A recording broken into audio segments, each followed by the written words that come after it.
مناظر اسلام مولانا محمد امین اکاڑوی رحمۃ اللہ علیہ کا ایک دفعہ ایک پادری صاحب سے مناظرہ تھا.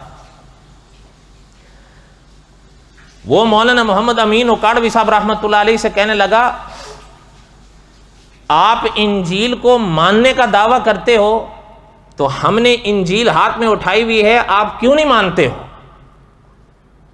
بات سمجھ آ رہی ہے کہ نہیں آ رہی ہے؟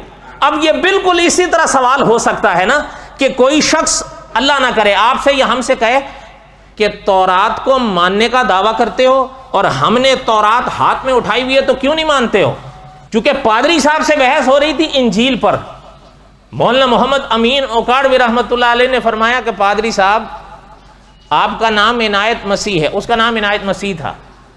مولانا محمد امین اکاڑوی صاحب رحمۃ اللہ علیہ نے فرمایا کہ پادری صاحب آپ کا نام عنایت مسیح ہے تو برا نہیں ماننا ایک بات کہوں کہ جی کہیں کہ آپ کے گھر میں جو آپ کی عزت بیٹھی ہے آپ کا نام بھی عنایت مسیح ہے اور یہ جو ادھر بیٹھا ہوا یہ بھی عنایت مسیح ہے, تو یہ اٹھ کے آپ کے گھر چلا جائے کہے میں عنایت مسیح ہوں تو کیا کہے گی؟ آ جاؤ.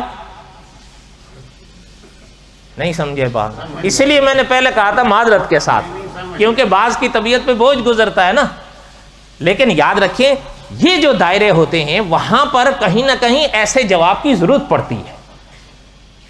ظاہر بات ہے کہ وہ عزت کہے گی کہ بھائی تو عنایت مسیح میرے شوہر کا ہم نام تو ہے لیکن میرا شوہر نہیں. مولانا امین اکاڑوی رحمۃ اللہ علیہ نے فرمایا کہ ان اوراق کا تم نے نام تورات رکھ لیا ہے, یہ وہ تورات نہیں ہے جو حضرت موسیٰ کو قدرت نے لکھ کر تختیوں پر دی تھی. جس طرح عنایت مسیح نام رکھنے سے تو کوئی اور تیری جگہ نہیں لے سکتا, تو چند اوراق کو اکٹھا کر کے اس کا نام تورات رکھنے سے بھی اصل تورات کے وہ اوراق جگہ. یہاں تک بات سمجھ میں آئی ہے؟ اس لیے یہ دو باتیں صرف ذہن میں رکھ لینا. ان کو فوراً مت کہہ دیا کرو کہ ہاں ہم مانتے ہیں, اسے پوچھا کرو کون سی تورات کو. یہ دو باتیں تو اب یاد رہیں گی نا, یہ تو مشکل نہیں. اب اگلی بات سنیں, یہ تورات وہ تورات نہیں جو حضرت موسیٰ کو لکھ کر دی گئی تھی. اس کی ایک بڑی موٹی دلیل جو علماء اسلام کے پاس ہے ان کے حوالے سے, وہ میں نے گزشتہ سے پیوستہ درس میں عرض کر دی تھی, وہ آپ کو یاد ہوگی. جو انہوں نے اوراق اٹھا رکھے ہیں نا, آپ کو یاد ہوگا میں نے بتایا تھا 5 کتابوں کو یہ تورات کہتے ہیں.